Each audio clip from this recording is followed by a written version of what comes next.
drum video, we're going to be tackling the last 3 tracks of all of our drums, the overhead, the room, and the cymbal punch-ins. They're like cymbal splashes. So before we dive in, though, let's just check in with all of our drums as they stand. Let's listen to this same moment that we've had with processing on for the tracks that we've already handled, and then processing off for the 3 tracks we're about to handle. So let's see. Cool. It's kind of a mixed bag. And now let's solo our overhead track. Our overhead track is this pink guy. Let's look under the hood, open up our EQ, and now you can immediately see that I've only made 3 adjustments, one of which is a big, dramatic mid-range cut, which kind of seems to be the theme of our drum EQing so far, just cleaning up the mid-range, emphasizing the low end and the high end attack. So before I talk about it too much, let's just isolate that frequency range and hear what's going on there.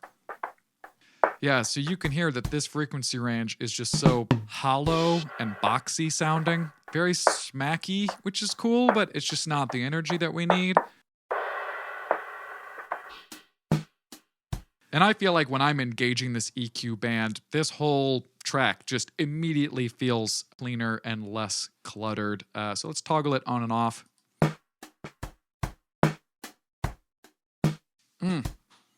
Way more focused. Great. The snare especially is like living where we want it to live. We want to hear that fundamental and kind of that high-end sizzle. We don't need a huge excess amount of that high, mid-range, nasally, like smack. We don't really need all that. So that's our first big adjustment. Our next adjustment, the one to our left, is a wide boost in the low mid-range. We can hear that in isolation really fast. And as you can hear, it's wide enough where I'm deliberately capturing both the fundamental of the kick and the snare. This is just a great opportunity to emphasize the most important part of our whole drum sound, the kick and the snare. This is just another chance to give that some extra love. So cool, feeling good about that. And then the last adjustment on this track is the high pass filter. You know it, you love it. We're just killing everything below it looks like 70 hertz or something. You know, we don't need anything below that. So just cleaning up our processing, making sure our track is clean, engaging our high pass. Before we move on, let's just hear some before and after. Here's what we started with. Boxy, weak, clear, crystal. This feels great. Happy with this processing. Great, feeling good about this. Let's move on to the room track. The room track is this blue track that's immediately below the overheads. Let's open up the hood here.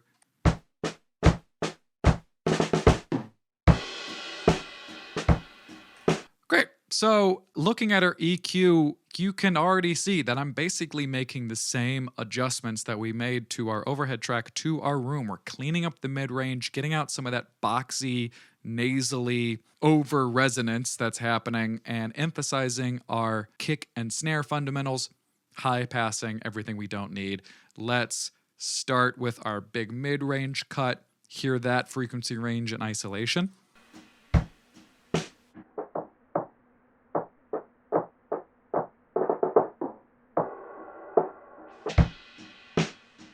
Our next adjustment, like I mentioned, I've given us another wide boost in the low mid-range, another opportunity to emphasize our kick and our snare, the most important part of our entire drum sound.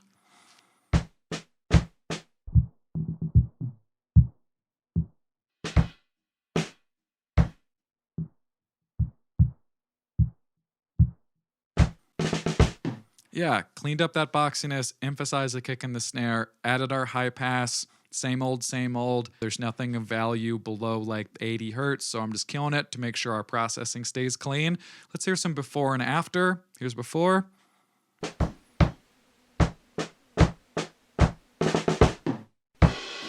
And after, way better, much more clear, spotlights all the right areas. Great, so that is our overheads and our room. Let's close this out and just look at these fun cymbal wash punch-ins. Let's hear what this track even is. Cool. So they're just like these isolated cymbal washes. And if you're like me, when you heard that, I just immediately kind of recoil because that just strikes me as too harsh, too bright, too aggressive. Basically, the only adjustment that I made in this track is that you can see this green guy is a aggressive high shelf, really taming that high end. Let's hear what I'm talking about. Isolate this frequency range. Oh, if we engage that band, immediately sounds way smoother, way less aggressive. Oh my God, yeah, isolating that frequency range, it's so aggressive. So I just want to say, this is just such an excellent example too of just when you are dealing with harshness, brittleness in any track. I mean, right now, of course, we're dealing with cymbals, but you can have this experience with guitars, keys, vocals, strings, especially too. If you're ever processing something and you have that feeling of like, oh man, that just like I'm getting attacked, right? The first adjustment that you can make, grab an EQ, tame those higher frequencies, everything above 6K, because that's where that feeling of harsh brittleness lives. So that's what I did with these cymbals, right? I like felt that it was really bright and I just grabbed the EQ and I was like, this is whack. Bam, aggressively turned it down. Immediately feels a lot better. So the next and only other move I made was adding this high pass filter. We can go really high here. I think I put it at about 500. There's something happening below. Want to make sure our processing stays clean. And that does it. That does it with all of our drum processing. Let's hear our 3 tracks that we have just now done, overhead, room, cymbals. Let's hear those tracks before and after. So here is with the processing we've done.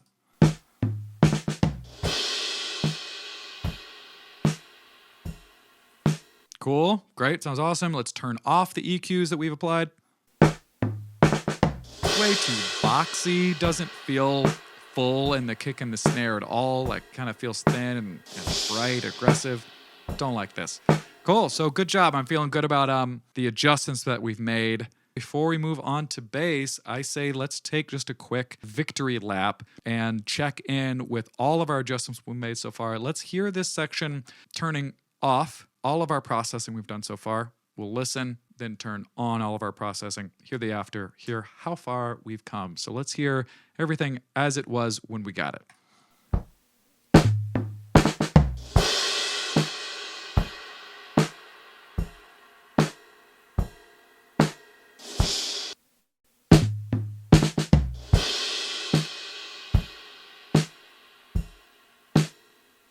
Great, that just feels awesome. So I'm really happy with all the adjustments we made so far. I do want to just circle back and kind of reiterate something that I said in our very first video on the kick drum video. With everything we've done so far, processing the drums, it's kind of been in a vacuum. We're not mixing really in context with the rest of all of the instrumentation. And just for now, that's okay, because all we're doing is just cleaning up the drums as best as we can in a vacuum, get these tracks sounding as good as they can, so then we can be moving on. Whatever adjustments we later discover we need to make, we can always just circle back, make those adjustments. But for right now, we're not worried about making it perfect. We're just getting it 85% there, pulling all of the big levers, really tightening it up. So with that in mind, I feel great about where we are at. I feel good to move on. So I think we've wrapped drums, and then we're going to move on to bass guitar. Let's actually get some melodic information and not just listen to some just hits over and over again. So cool. Good job. See you in the next video.